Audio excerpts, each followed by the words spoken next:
Kannur Anjarakandy dental college വിദ്യാർത്ഥി നിതിൻ രാജിന്റെ മരണത്തിൽ പ്രതി MK റാമിനെ ക്രൈംബ്രാഞ്ചിന്റെ കസ്റ്റഡിയിൽ വിട്ടിരിക്കുന്നു. 5 ദിവസത്തേക്കാണ് കസ്റ്റഡി.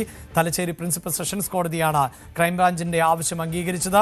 വിശദാംശങ്ങളുമായി KV ബൈജു ചേരുന്നുണ്ട്. ബൈജു, ആവശ്യം അംഗീകരിച്ചിരിക്കുന്നു കോടതി. 5 ദിവസത്തേക്കാണ് കസ്റ്റഡിയിൽ വിട്ടിട്ടുള്ളത്.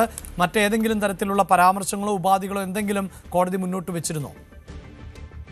അഭിലാഷെ, 5 ദിവസത്തേക്കാണ് ഇപ്പോൾ പോലീസ് കസ്റ്റഡിയിൽ വിട്ടിരിക്കുന്നത്. അതായത് 3 ദിവസം മതി പോരെ എന്ന് കോടതി ചോദിച്ചു. പക്ഷേ 5 ദിവസം ആവശ്യമുണ്ട്. കാരണം ഇതിൽ ഒരുപാട് വിഷയങ്ങൾ അറിയേണ്ടതുണ്ട്. അതുകൊണ്ട് തന്നെ 5 ദിവസത്തെ കസ്റ്റഡി വേണമെന്ന ആവശ്യം ഒടുവിൽ തലശ്ശേരി പ്രിൻസിപ്പൽ സെഷൻസ് കോടതി അംഗീകരിക്കുകയായിരുന്നു. ഏതായാലും ഇപ്പോൾ റാമിനെ ക്രൈംബ്രാഞ്ച് ഓഫീസിലേക്ക് കൊണ്ടുപോയിട്ടുണ്ട്. ഇതിൽ ഏറ്റവും പ്രധാനം നേരത്തെ സൂചിപ്പിച്ചത് തന്നെയാണ്, ഈ ഒരു മരണത്തിൽ തനിക്ക് യാതൊരു പങ്കുമില്ല, ഏതെങ്കിലും തരത്തിൽ ജാതീയമായി അധിക്ഷേപിച്ചിട്ടില്ല. അത് മാത്രമല്ല, താൻ കർക്കശക്കാരനായ ഒരു അധ്യാപകനാണ്, അതാണ് ഈ കുട്ടികൾക്ക് ഇത്തരത്തിൽ തന്നോട് വിരോധമുണ്ടാകാൻ കാരണമെന്നൊക്കെയാണ് ഈ കോടതിയിൽ വാദിച്ചിരുന്നത്. പക്ഷേ ഇതിൽ കൃത്യമായ CCTV തെളിവുകളുണ്ട്. ഈ സംഭവം, അതായത് നിതിൻ രാജ് ജീവനൊടുക്കുന്ന സമയത്ത് ഈ പ്രിൻസിപ്പലിന്റെ മുറിയുടെ പുറത്ത് റാം നിൽക്കുന്നതിന്റെ CCTV ദൃശ്യങ്ങൾ ആദ്യ സംഘത്തിൽ ലഭിച്ചിരുന്നു. അപ്പോൾ അത്തരം കാര്യങ്ങളിലെല്ലാം കൃത്യമായൊരു വ്യക്തത വരുത്തേണ്ടതുണ്ട്. പ്രധാനമായും ഈ പുതിയ അന്വേഷണ സംഘത്തിന് ഈ റാമിനെ വിശദമായി ചോദ്യം ചെയ്യാൻ സാധിച്ചിരുന്നില്ല.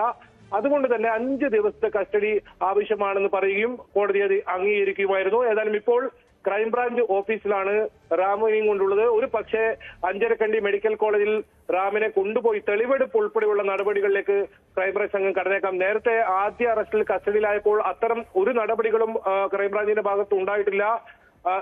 സുപ്രീം കോടതി നിർദ്ദേശങ്ങൾ പാലിച്ചില്ല എന്ന് മാത്രമല്ല, അത്തരം തെളിവെടുപ്പ് ഉൾപ്പെടെയുള്ള നടപടിക്രമങ്ങൾ ഒന്നും പൂർത്തിയാക്കിയതാണ് കോടതിയിൽ ഹാജരാക്കിയിരിക്കുന്നത്. ഏതായാലും ഈ രണ്ടാം സംഘം ഇപ്പോൾ അത്തരത്തിലുള്ള നടപടികളിലേക്കാണ് ഇപ്പോൾ ആലോചിക്കുന്നത്. ഒരു പക്ഷേ നാളെ ഈ അഞ്ചരക്കണ്ടി മെഡിക്കൽ കോളേജിലേക്ക് റാമിനെയും കൊണ്ട് അവിടെ പോയി തെളിവെടുപ്പ് ഉൾപ്പെടെയുള്ള നടപടികൾ നടത്തിയേക്കും. ഇന്ന് പ്രധാനമായും ഇത് സംബന്ധിച്ച് വിശദമായ ചോദ്യം ചെയ്യലായിരിക്കും നടക്കുക.